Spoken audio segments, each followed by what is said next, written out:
Oklahoma quarterback John Mateer will undergo surgery on Wednesday to repair a right hand injury. Now, it's unclear that how much time he's going to miss, but Coach Brent Venables said he expects Mateer to return at some point this season. Mateer was injured in the first quarter of Saturday's win over Auburn, and the Sooners, they are off this week. So sophomore Michael Hawkins Jr. will start OU's next game on October 4th against Kent State. All right, we want to welcome in Josh Callaway here on HQ, our OU 247 sports reporter. So, Josh, what are you hearing about this injury for John Mateer, where now he's going to have surgery for it? What are you hearing? Yeah, obviously just devastating news for Oklahoma here. Off to a great start to the season, 4-0, and John Mateer been obviously a huge part of that. Certainly right at the top of the Heisman conversation through the first month of the season. Hurt his throwing hand in the first quarter against Auburn on Saturday. It was a thumb injury, obviously on that right throwing hand. He played through it in that game, which can kind of explain a little bit of why he was a little bit of a slow start in that game, had a much better second half, found a way to get the Sooners over that hump and obviously get that big win. But after, coming back at it, looking at it, seeing how it bounced back the last couple of days, Oklahoma has decided we need to go ahead and get surgery on this, which is going to obviously sideline him for a little bit of time. I mean, like you said, the expectation is he'll be back this season, but obviously it's going to take, 2-3 weeks, I would think at least, before John Mateer can get back out there. So for Oklahoma, it's a huge blow, obviously. I mean, the offensive turnaround from a year ago, the biggest reason for that is what John Mateer has done so far. He's been so impactful, obviously, in the passing game, but what he's done with his legs. And he's also the leader of this team. He's the face of the team and the squad right now, and has been a huge part of the success in the early part of this season. So for Oklahoma, they have to turn to Michael Hawkins now, who, did play a little bit last year, had a few starts in place of Jackson Arnold last season. So he has some experience, but is still a relatively raw player. Obviously doesn't have a lot of experience, but he'll get a chance to get out there and they'll see what he can do over the next few weeks as John Mateer is going to be out for a little bit while Oklahoma tries to weather the storm until he can get back. I know you just mentioned him, but I want to talk more about Michael Hawkins Jr., who's going to be backing up Mateer. I know you said he did get some playing time last season, but based off of what you've seen or heard being around the camp so far this season, what can you tell us about him? Yeah, well, he's an electrifying athlete, Michael Hawkins is. He can run with the best of them, and he did some nice things in his time as the starting quarterback last year. His first career start was at Auburn last year, and they won that game. He went on the road, first freshman to ever start on the road in the SEC for his first game, and they got the win. I mean, so he did some nice things last year, but there was also a reason why they went back to Jackson Arnold. He wasn't totally ready. Obviously, they felt like they needed to make a change to go back to Jackson, but Michael Hawkins stuck it out. He stayed here, and Brent Venables and this staff have spoken very highly of the progress he has made in year two under Ben Arbuckle. That, back in the spring, they said he'd made more progress just in spring camp than he had his entire freshman season. And a big part of that was Ben Arbuckle. So Oklahoma thinks very highly of Michael Hawkins, and he's looked at in a lot of ways by many as being kind of that next guy in line after John Mateer, whether it was next season or further down the road, whenever that may be. So obviously that timeline has now been accelerated. He's going to be tossed into the fire right away. And the good thing for him is that the timing is pretty good, for as good as it can be for this sort of thing. They have the week off, and then they have Kent State at home next weekend. But then it's the Texas game, obviously on October 11th down in Dallas. And Michael Hawkins did start that game a year ago, and it didn't go well. Obviously, Oklahoma got blown out down there in Dallas by the Longhorns last year. So they'll be looking for a much different tune this time around. But Michael Hawkins is a guy that Oklahoma believes in, but it's certainly going to take some serious adjusting on their offensive kind of game plan and what's realistic to expect with Michael Hawkins as opposed to John Mateer, who's a veteran who has been in Ben Arbuckle's offense, obviously, for a number of years now. So there's some expectation, some excitement there. It's not throwing, a backup into the fire that has no experience or anything like that. It's a guy that has played and they do believe in, but he's a backup quarterback, right? I mean, it's a big step down from what they're used to with John Mateer, and a lot will be kind of put on Michael Hawkins' plate very, very quickly now going into the next couple of weeks. Yeah, because to your point, in 2 weeks, it's that Red River rivalry. So how much different is that outlook if John Mateer is not ready to go for that? Well, yeah, I mean, obviously you're talking about, I think if the game were to be played this weekend, I would venture to say Oklahoma might be favored in that game against Texas, the way both teams have kind of started out the year. Now you would have to flip it, right? And that's not to disparage Michael Hawkins too much. Again, he did some nice things a year ago, but again, it's a guy that you're tossing in that is pretty unproven, doesn't have a lot of college experience, and you look at what John Mateer's done so far this year.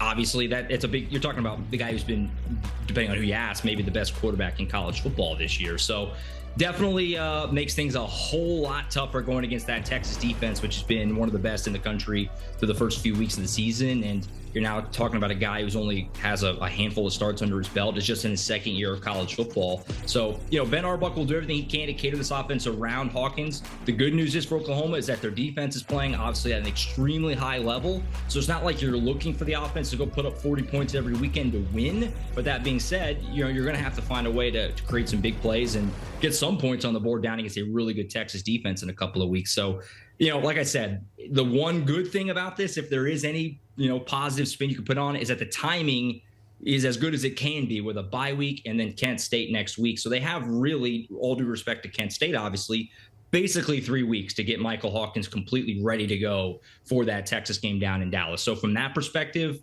it gives you a little bit of hope. It's not, end of the world, like Oklahoma is completely doomed here, but obviously it's a huge blow. Anytime you lose your starting quarterback and a really good one at that, and John Mateer. Yeah, but that bye week is everything, an extra week. I mean, it does matter. Yeah. Josh, we certainly appreciate it chatting with us here. That breaking news that we're following here on HQ out of college football, where John Mateer is going to have surgery on his right hand. That's also his throwing hand because of an injury.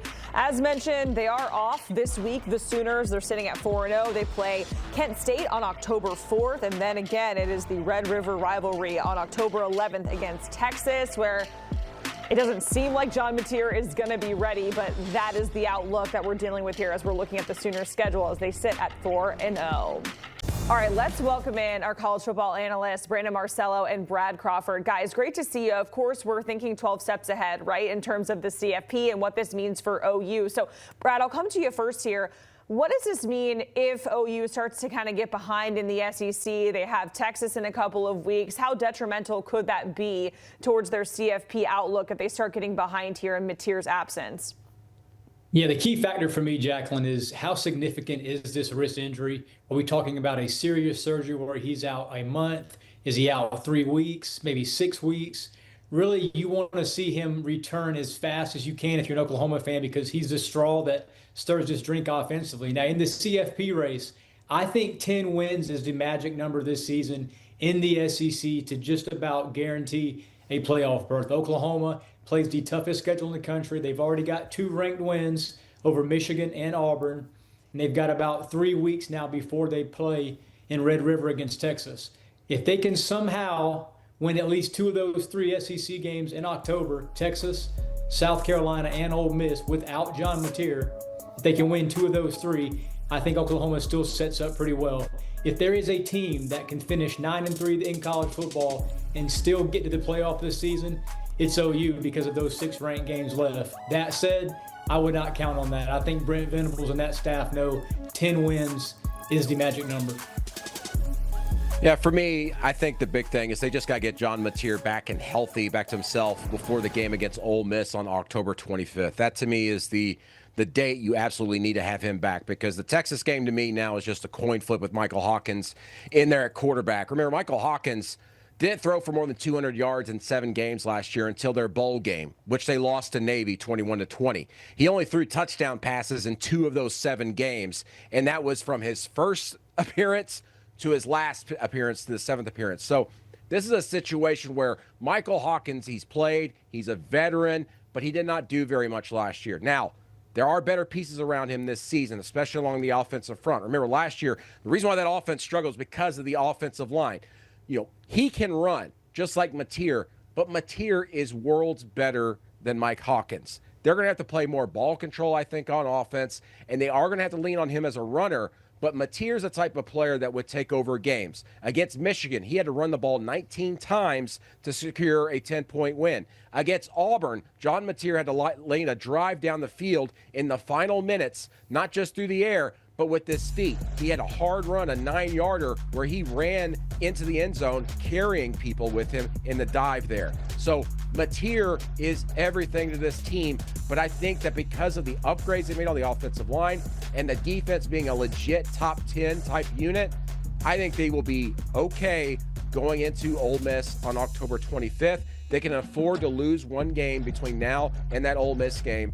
But if they don't have Mateer back by then, that's when they could be in big trouble. don't sound the alarms until they lose one game during this stretch. And there is a report out there saying that he is expected to miss 1 month. That's what we're hearing the very latest. So, of course, they have a bye week. They have Kent State, and then they have Texas there the following week. So, Brad, I know you said, like, hey, or excuse me, Brandon, like they can afford to miss one game, but can they afford to miss the Texas game? Is that a must-win situation? I hate to throw that out so early, but what is really your outlook in terms of the CFP when that's obviously was a huge opportunity, a huge resume booster? For me, listen, I think that with the schedule the way it sets up, they should beat South Carolina, no matter who the quarterback is on the road. They should beat Kent State here in a couple of weeks. Red River is on October 11th. And as we've seen in the past in the Red River rivalry, it's a weird game. It's one of the unique games in college football because you have the momentum depending on what side of the field you're on from one half to the other. That thing is 50-50. That has been the case for the last 10 years or so where you can see momentum shift from half to half in that game. Oklahoma's defense just needs to limit all those downfield throws from Arch Manning, make them uncomfortable. I know everybody's going, hey, Arch Manning looked a lot better this past week, but it was against Sam Houston. He has not looked good against anybody with a pulse this season. Oklahoma's going to be the best defense he's faced all season, in my opinion. And I've seen Ohio State in person against Texas, and I've seen OU in person twice. OU's defensive front will give him more fits than what he saw against Ohio State. I still, at this moment, even with Mike Hawkins at quarterback, still like OU in that matchup against Texas. Yeah, just like Brandon said, I don't think this team can afford to lose more than a game in John Mateer's absence. Now, this is an elite defense, and they are going to have to play a methodical, different caliber team-type offense the next few weeks. John Mateer took way too many unnecessary hits early in the season, and now we see as a result of that, he's on the shelf for the foreseeable future. The big key for me, I'm writing a story tonight for CBS.com on just where this playoff path can sort of get for Oklahoma. If he misses the next 3 SEC starts, that's Texas at Red River, on the road against South Carolina, may not be a very easy game inside Williams-Brice, and then Ole Miss.